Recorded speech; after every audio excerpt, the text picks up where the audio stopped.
like butternut squash. I just discovered it, I don't know, maybe 10 years ago. And there's so many ways, stop it, turd. There's so many ways you can make butternut squash. I started growing it too. And boy, was that to my detriment. I have 2 vines in my yard right now, and I have already picked more than a dozen butternut squash, and there are many, many more to come.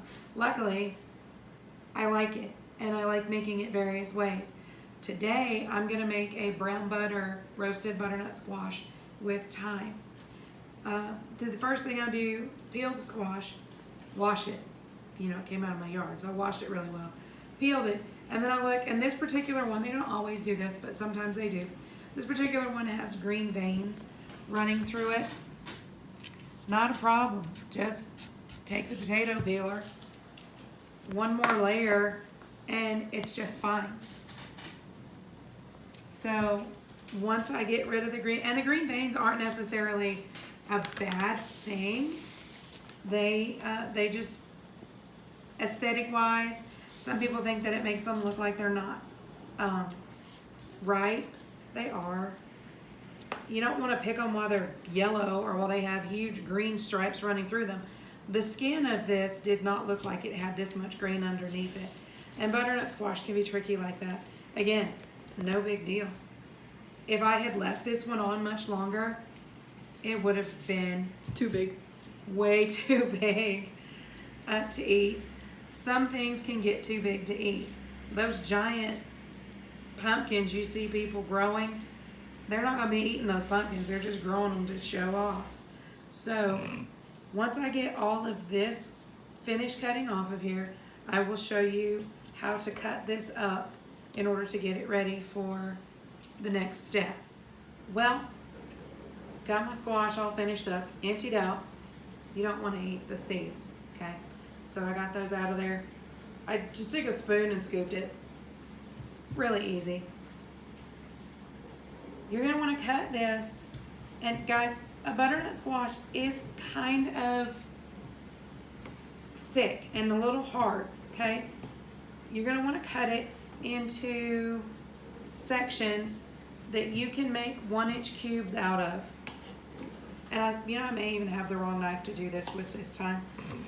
The 1-inch cubes will cook faster and easier than just trying to chunk it all up. And I'm not always precise, but for this I try to stay kind of precise because I really want it to cook evenly. I don't want someone to bite into a piece of butternut and go, whoa, that's raw.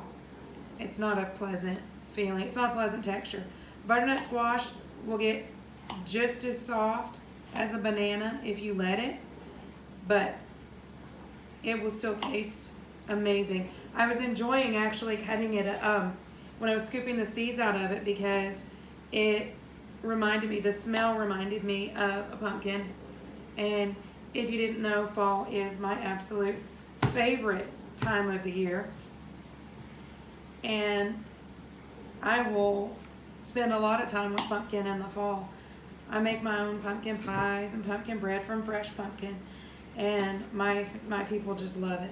So another thing that I like to make with butternut squash is a butternut squash soup that is out of this world. I even can it and preserve it to use all year. So whenever I want it, it's just right there. And it's so good. And I add a little bit of whipping cream to it to make it even better. Butter makes it better as well. So it's going to take me a few minutes to finish cutting this up, but I wanted you to see how I was doing it. I want you to see how pretty and orange that looks. Now there's still a little bit of that green there. Not a big deal. Most of it's the nice orange color you want. And I'll be back in a few minutes to show you how to fry this up. All right, I have in my pan about 1/4 cup of butter. And here's the thing about brown butter. You got to do it carefully, otherwise you will burn it. You don't want burned butter, you want brown butter. And the butter is already heating up.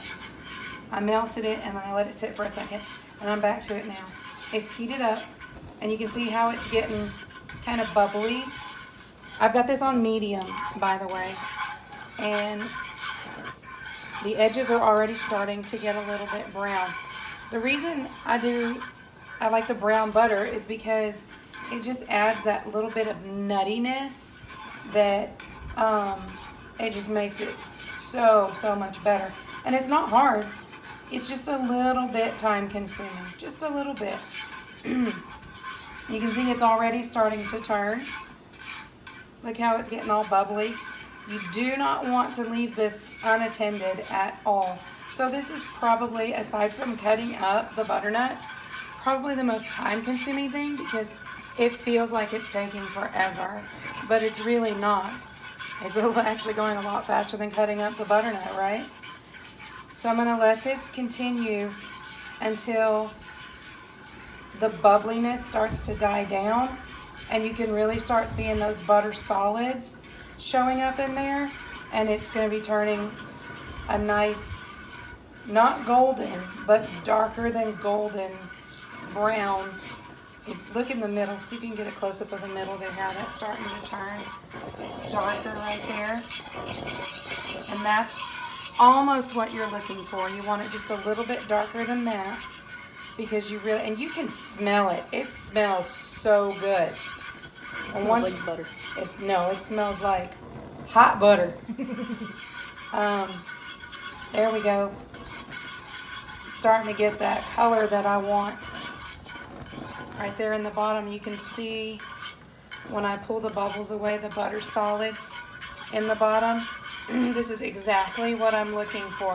I'm just trying to get a little bit less bubbles in here. And I'm going to actually be moving my whisk a little faster to make sure that everything gets incorporated and pulled in there now so that we don't have hot spots in the butter. Butter can catch on fire just as fast as grease almost, or oil. So you got to watch it. Look at that beautiful color that's getting. Isn't that amazing? I really wish you could smell this because it smells really good. And I think I mentioned this is a half a stick or a quarter cup of butter. Just want to make sure that you know how much is in there. Look at that. I'm going to pull that away. You see this right here? That's the color. My husband just got home and Truffle's really excited because she loves him a whole lot. She was just laying on the floor quietly until she heard the door open. All right. So I'm almost at the exact color I want for the whole thing. I'm going to add here and saute this around for just a minute. I've got a teaspoon of salt and a teaspoon of thyme. Oh my goodness. The smell just changed so much by adding that thyme. I'm just going to saute that for a few seconds, and then I'm going to add my butternut. This is the one, ow, that's hot. Yeah, it is. The one butternut squash that I cut up a minute ago. Oh shoot, I think I got butter on my shirt, so that means that I have to get some stain remover on this shirt quickly. And the best way to remove something like butter or shortening or oil, dishwashing detergent. So I'm going to try to coat all of this in some of that beautiful butter.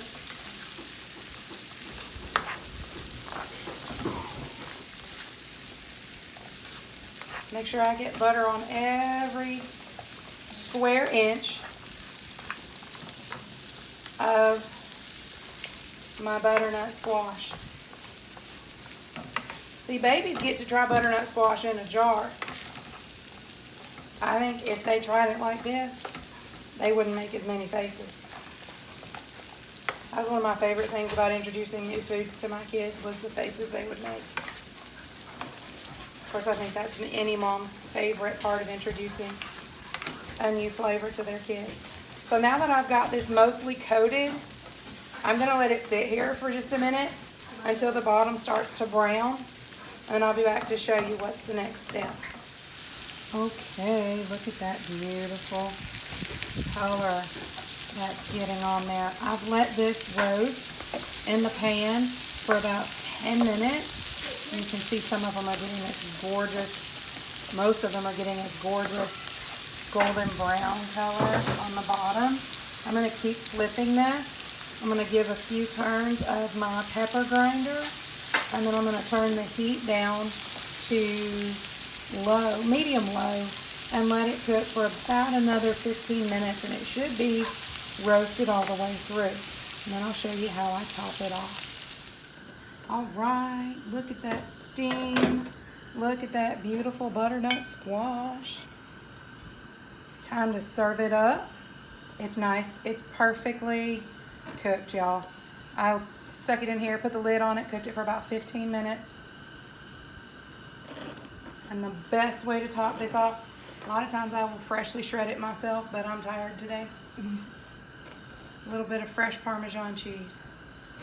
Or, my other favorite, fresh Asiago.